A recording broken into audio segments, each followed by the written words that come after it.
9 सितंबर की जिंजी क्रांति के बाद नेपाल में बड़े स्तर पे पॉलिटिकल क्लास और पॉलिटिकल एलीट दोनों ही काठमांडू से गायब दिखाई दे रहे हैं।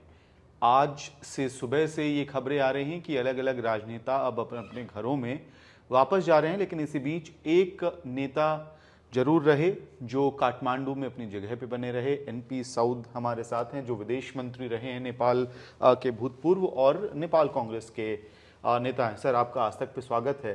सीधा सवाल आपसे ये, जब 8 सितंबर को 19 लड़कों की जान गई, युवाओं की जान गई, तो क्या आपकी सरकार को बिल्कुल हवा नहीं लगी कि अब बहुत देर हो चुकी है और संभवतः देश को इतने बड़े खतरे से बचाने के लिए आप लोगों को इस्तीफा दे देना चाहिए?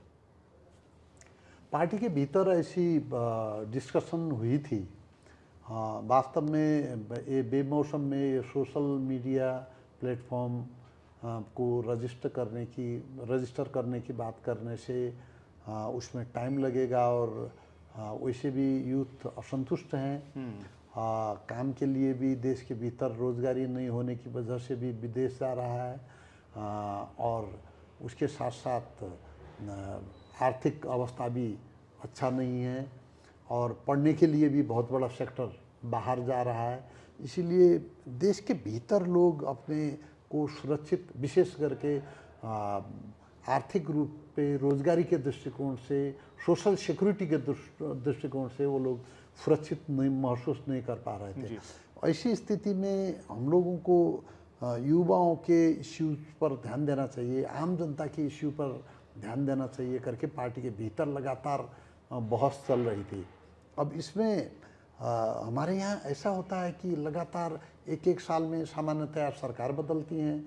जब सरकार बदलती थी तो जनता का यही निराशाजनक बयान होता था कि यहाँ जो है वास्तव में स्थिरता ही नहीं है, राजनीतिक स्थिरता नहीं है करके लोग कहते थे। इसलिए दो बड़ी पार्टियों का सरकार बनने के बाद जो है स्थिरता आएगी करके ही दो बड़ी पार्टियों की सरकार बनी थी। अब जब दोनों बड़ी पार्टियों की सरकार बनी, लेकिन परफॉर्मेंस के लेवल पे तो कोई खास कोई संतोषजनक वृद्धि नहीं हो सका, काम नहीं हो सका। है सर, केपी शर्मा ओली का फेलियर है या आपकी पार्टी के सीनियर लीडरशिप का नेतृत्व का फेलियर है कि आप लोग समझ ही नहीं पाए कि देश में युवा संसद भवन को आग तक लगाने को तैयार हो चुके हैं? नहीं, अब एक आदमी पर अब इतने बड़े वारदात का जिम्मा देना जो है वो मुनासिब नहीं है। हम लोग भी पार्ट ऑफ अलायंस रहे हैं, गठबंधन के अंग के रूप में हम लोगों ने काम किया है। बात यह है कि दरअसल सरकार सुशासन देने में बिल्कुल असफल रही। ठीक है। अर्थतंत्र हम लोग ट्रैक में नहीं ला सके।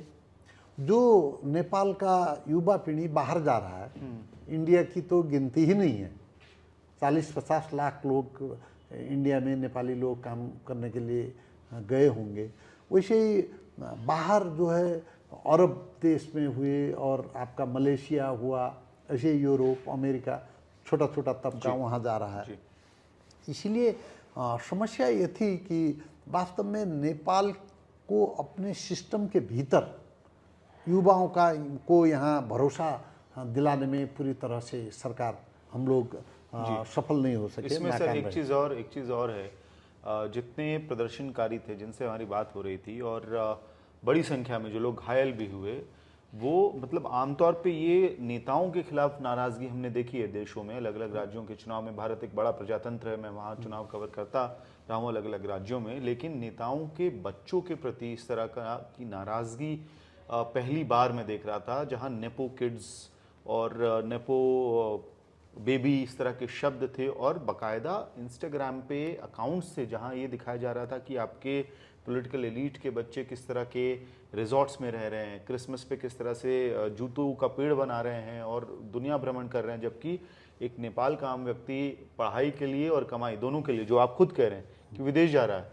एक बेहतर जिंदगी ढूंढने के लिए, तो ये क्या लॉन्ग पेंडिंग इशू नहीं था जिसको पूरा पॉलिटिकल क्लास जिसके लिए जिम्मेदार, जिसको यहाँ के बच्चे तो मान रहे हैं पूरे पॉलिटिकल क्लास को इसके लिए जिम्मेदार? आपने ठीक ही कहा कि कभी कभी ये डेमोक्रेसी में ये हो जाता है कि लोग लड़ते हैं, स्वतंत्रता के लिए लड़ते हैं, अधिकार के लिए लड़ते हैं, बाद में वो खुद जब संपन्न हो जाते हैं तो वो जहाँ से उठ के आए हैं वो बात जो है छूट चुकी होती है। ये इस नैरेटिव से भी लोग देख रहे थे। और जो रूलिंग क्लास था, जो सत्ता में बैठे हुए क्लास था, उसका प्रिविलेज कुछ ज़्यादा है और आम लोगों को जो है अनस्किल्ड लेबर के तौर पे देश से बाहर जाना पड़ रहा है। ये अंतर्विरोध, ये पैराडॉक्स लोग जो है देख रहे थे। कम्युनिस्ट पार्टी पावर में इसकी वजह से ज़्यादा प्रॉब्लम थी। अब इसमें कम्युनिस्ट पार्टी का भी ऐसा होता है कि देखिए, अब नाम से सभी पार्टियां यहाँ समाजवाद का उल्लेख करते रहते हैं, लेकिन कम्युनिस्ट का फिर भी उल्लेख करते हैं, लेकिन काम से जो है वो कोई अंतर नहीं है। सभी पार्टी जो है, आप मानते हैं पॉलिटिकल क्लास करप्ट था नेपाल में? अब ये तो ट्रांसपेरेंट ही है कि यहाँ सुशासन नहीं है। हमारे यहाँ हम लोग सुशासन नहीं दे सके हैं, जनता की एक्सपेक्टेशन फुलफिल नहीं हो सकी है। इसमें हमको बहुत ज़्यादा काम करना था, इसमें हम लोग सफल नहीं हो सके। इस चीज़ को तो हम लोगों को जब तक आम जनता के आगे एक्सेप्ट नहीं करेंगे तब तक हम लोग आगे नहीं बढ़ सकते, रिवाइव नहीं हो सकते। करप्शन पे क्या आपका कहना है? भ्रष्टाचार, अब भ्रष्टाचार पर जो है हमारी जितने भी एजेंसियां थी उनको एम्पावर तो कर दिया गया। अधिकार के दृष्टिकोण से हम हमारे पड़ोस के मुल्कों की ऐसी एजेंसियों पे हम देखते हैं तो उनसे अधिकार के दृष्टिकोण से तो हमारे यहाँ ज़्यादा ताकतवर एजेंसियां हैं, लेकिन तब भी जो भ्रष्टाचार का लेवल था वो बढ़ता गया। वो भ्रष्टाचारियों पे कार्रवाई होते वक्त लोग ये कहने लगे कि ये संस्थाएं चूजी हो गई हैं। किन किन लोगों पर करना है, वो पॉलिटिकली मोटिवेटेड होके काम कर रही हैं करके उन लोगों के प्रति लोगों की शिकायत भी रही, आम लोगों की, और आम लोगों का एक्सपेक्टेशन ऐसी एजेंसियां भी पूरा नहीं कर पाई। ठीक है सर, सुशीला कार्की, अब आप चाहें एक्सेप्ट करें या नहीं करें उनकी लीडरशिप को, आपकी देश की अंतरिम सरकार के प्रधानमंत्री, पहले तो क्या आप उनके नेतृत्व को अब इस वक्त एक्सेप्ट कर पा रहे हैं? अब सुशीला कार्की देखिए, एक मुसीबत में, एक बाध्यता में, एक खून खराबे के माहौल में हमारे राष्ट्रपति महोदय ने बाध्य होके यह संविधान से बाहर जाके निकाला हुआ समाधान है। अब ये इसको उन्होंने खुद कहा है, राष्ट्रपति महोदय ने खुद कहा है कि ये सब आवश्यकता के सिद्धांत पर हुआ है।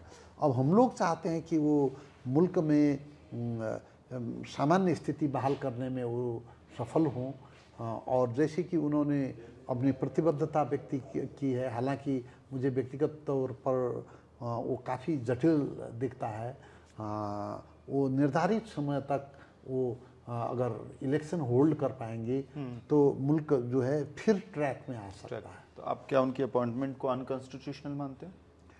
अब देखिए, ये तो वो खुद राष्ट्रपति जी ने अपने अंतर्निहित अधिकार का प्रयोग किया है। वो किसी स्पष्ट के किसी जिस दफे पे देश में प्रधानमंत्री नियुक्त करते हैं और उसमें मुल्क का सांसद होना ज़रूरी है, उसको बहुमत संसद का प्राप्त होना ज़रूरी है, उन प्रबंधों को जो है दरकिनार कर दिया गया है। और आवश्यकता रक्तपात के वक्त एक आदमी को लाने की थी, और इसमें एक महिला, एक प्रधान न्यायाधीश रह चुकी महिला जो जेनजी आंदोलनकारियों को के लिए भी एक्सेप्टेबल थी, तो उनको पुनर्स्थापित कर दिया गया।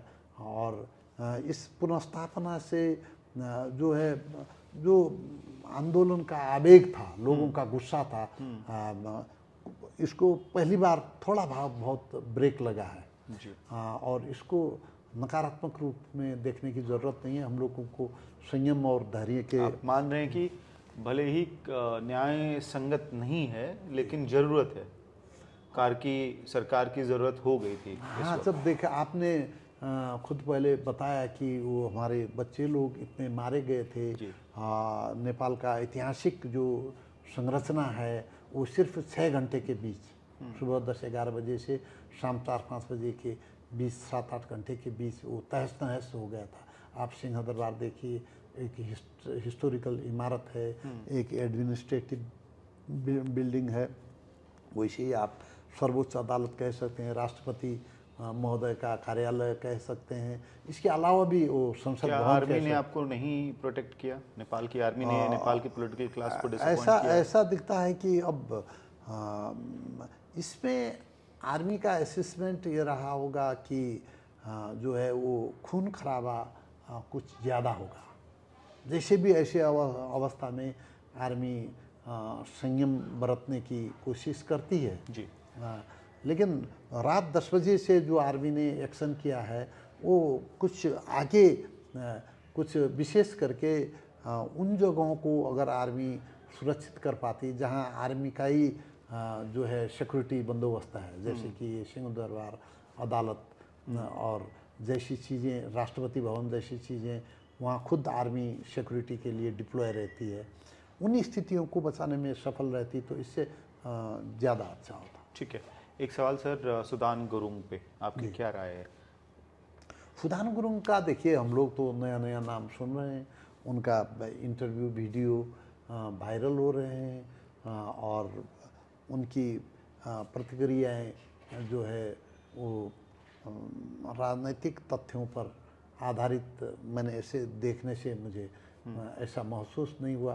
वो भावावेग में इमोशनल अपनी प्रतिक्रियाएं दे रहे हैं। अंडरस्टैंडिंग नहीं है सुदान गुरुंग के पास। उनको मैं ऐसा तो नहीं कह सकता, लेकिन वो पॉलिटिकल रोड मैप के आधार पर क्लियर कट तो कुछ नहीं कर रहे हैं। उनकी असंतुष्टि जो है युवाओं की असंतुष्टि है, भ्रष्टाचार हुआ, रोजगारी नहीं हुआ, मुल्क सही रास्ते पे नहीं गया, राष्ट्र इस कदर आगे नहीं बढ़ सकता वाले नैरेटिव पर वो लोग जो हैं विद्रोह कर रहे हैं। होना क्या चाहिए उसके बारे में स्पष्ट रोड मैप अभी मैंने नहीं देखा। सर आप विदेश मंत्री रहे हैं, इस वजह से मैं आपसे सवाल पूछना चाहता हूं कि क्या आपको लगता है ये प्रोटेस्ट, ये आंदोलन, ये रेवोल्यूशन ऑर्गेनिक था, या जिस तरह की थ्योरीज अंतर्राष्ट्रीय दुनिया में आप पढ़ ही रहे होंगे कि अलग अलग तरह के डीप स्टेट्स पे आरोप लग रहे हैं, तो आप इस आंदोलन को किस तरह से डिकोड कर रहे हैं?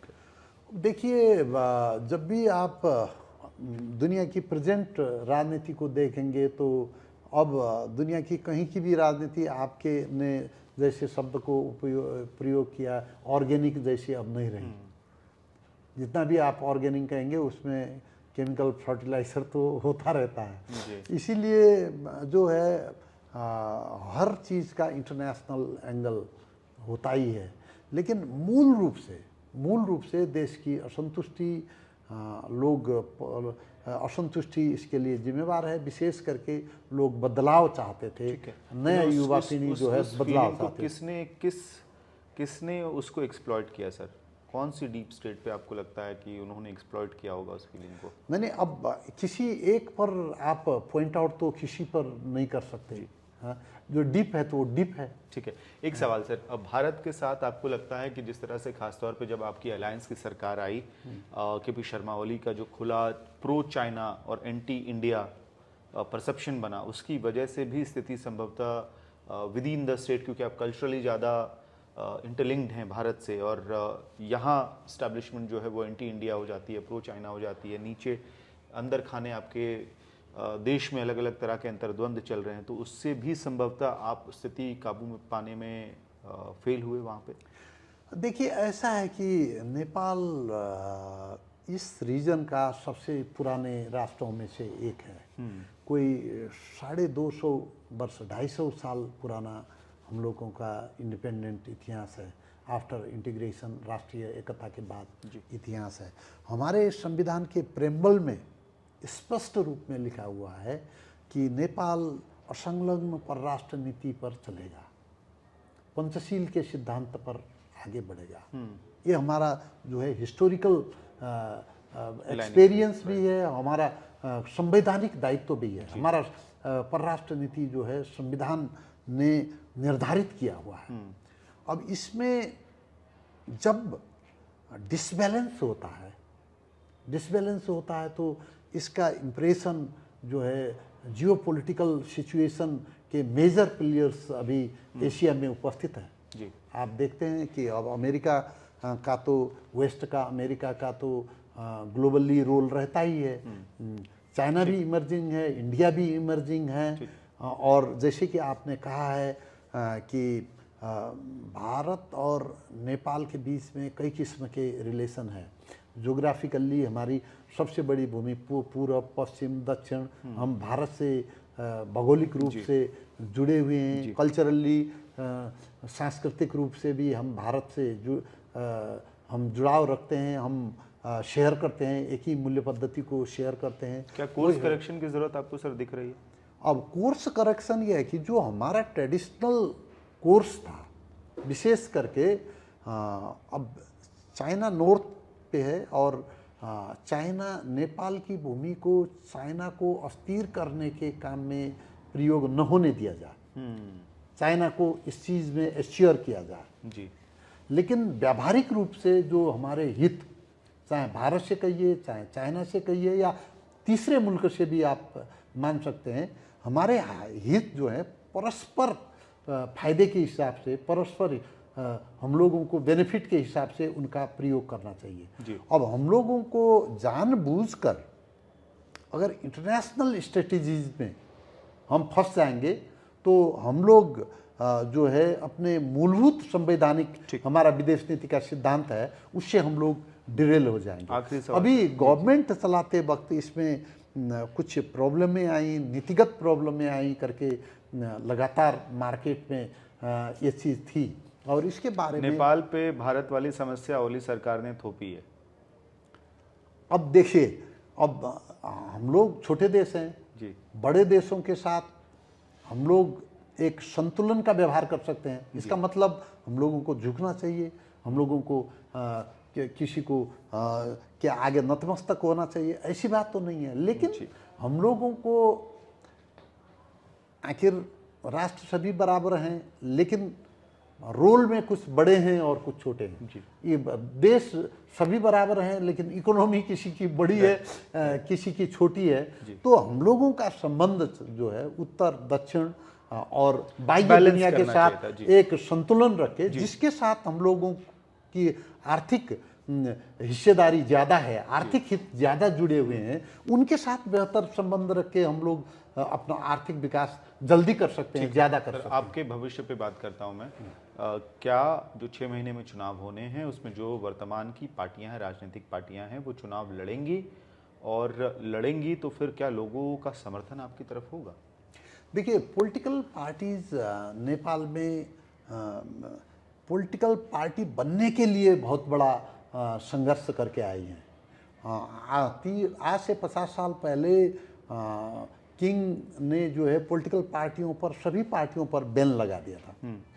उसके बाद लगातार संघर्ष हुए, कई जगह सशस्त्र संघर्ष हुआ, सत्याग्रह हुआ, आंदोलन हुए।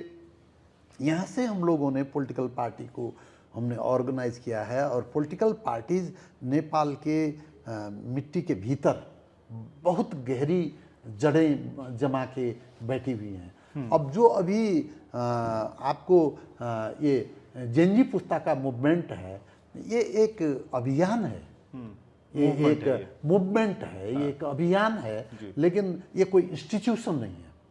अभी उनकी पार्टी बनी भी नहीं है। बिना पॉलिटिकल पार्टीज अगर आप पूरा देश में शासन करने के बारे में सोचते हैं तो ये अभी नेपाल के संदर्भ में मुझे व्यावहारिक नहीं लगता है। चुनाव में आपको क्या लगता है, जो जेनजीज अगर चुनाव में आते हैं तो आपके ट्रेडिशनल पॉलिटिकल पार्टीज के सामने टिक नहीं पाएंगे? अब देखिए, जेनजी कई लोग स्वतंत्र लोग भी इलेक्शन लड़े हैं, विजयी हुए हैं। ये स्वतंत्र लोग चुनाव नहीं जीत सकते तो हम नहीं कह सकते हैं, लेकिन जो है देश को चलाने के लिए इंडिविजुअल बेसिस पे किसी आदमी का निर्वाचन लड़के जीतना और उसको शासन करना व्यावहारिक नहीं है। बालेंद्र शाह पे आपकी क्या राय है, क्योंकि उन्हें अब future prime minister of Nepal के तौर पे लोगों ने देखना शुरू कर दिया है? काठमांडू के भीतर बालेन जी का जनाधार अच्छा है, इसीलिए वो मेयर में निर्वाचित भी हुए हैं, लेकिन उनकी अभी पॉलिटिकल पार्टी बनी नहीं है। और देश भर के लोगों को मोबिलाइज करने के लिए, उसको इलेक्शन पर विजय पर कन्वर्ट करने के लिए और उसको शासन पे ले जाने के लिए अभी काफ़ी अभी वक्त है मुझे लगता है। अगर नेपाल को प्रेसिडेंशियल डेमोक्रेसी की तरफ कन्वर्ट करने की कोशिश होगी तो क्या नेपाली कांग्रेस उसका विरोध करेगी? प्रेसिडेंशियल डेमोक्रेसी वास्तव में मेजॉरिटी रूल है जी। ले कभी कहीं भी यह होता है कि ये प्लूरलिस्टिक सोसाइटी जो होती है, बहुलवादी समाज जो बनता है, वहाँ अल्पमत को ऐसा लगा कि ये बहुमत वाले लोग जीत जाते हैं और हमारी अल्पमत की आइडेंटिटी की वजह से हम लोग गांव का रिप्रेजेंटेशन जो है मेजर पोस्टों पे नहीं होता है। ऐसी स्थिति में लोगों को लगता है कि हमको मार्जिनलाइज कर दिया गया है। इसीलिए नेपाली कांग्रेस की कोशिश ये थी कि अगर संसदीय व्यवस्था होगा तो छोटी छोटी कॉन्स्टिट्यूंसियाँ होंगी और उसमें छोटे छोटे तबके फर्क आइडेंटिटी वाले लोग भी संसद में आएंगे, अपना पहचान बनाएंगे, वहाँ से अपने संसद दल का नेता चुनेंगे और उसके बाद प्रेसिडेंट में भी अप्रत्यक्ष चुनाव होगा तो कोई डायरेक्ट चुनाव होता है, उसका सपोर्ट है विरोध है? सर मैं उसका जवाब चाहता हूं आपसे जी। अगर प्रेसिडेंट के पोस्ट के लिए डायरेक्ट चुनाव कराने की कोशिश होती है अगले चुनाव में तो आप उसका सपोर्ट करेंगे, विरोध करेंगे? हम चुनाव हमारी प्राथमिकता के भीतर है, लेकिन आपको मैं ये कहना चाहता हूँ कि आप कॉन्स्टिट्यूशन कैसे बनाएंगे? कॉन्स्टिट्यूशन बनाने की अथॉरिटी तो अभी नहीं किसी के पास नहीं। और कॉन्स्टिट्यूशन नहीं बनाएंगे, उसको दूसरे कॉन्स्टिट्यूशन से, नया कॉन्स्टिट्यूशन से बनाएंगे तो उसका वैलिडिटी क्या होगा? ठीक, ऐसे कई प्रश्न हैं जिनके उत्तर पाने के बाद ही हम लोग शासन के तो डिफरेंट फ्रेमवर्क है, ढांचे हैं। दुनिया में एक ही किस्म की डेमोक्रेसी नहीं है। फ्रांस में एक है, भारत में एक है, बेलायत में एक है। तो हम लोग डेमोक्रेसी में राष्ट्रीय सहमति बन सकती है, लेकिन जो कुछ भी है हम लोगों को संविधान के तहत आगे बढ़ना चाहिए। अगर संविधान को छोड़ के हम लोग छलांग लगाने की कोशिश करेंगे तो हमारा मुल्क खाई में गिर सकता है। हमसे बात करने के लिए बहुत बहुत धन्यवाद। मैं अहमद भारद्वाज, काठमांडू, आज तक।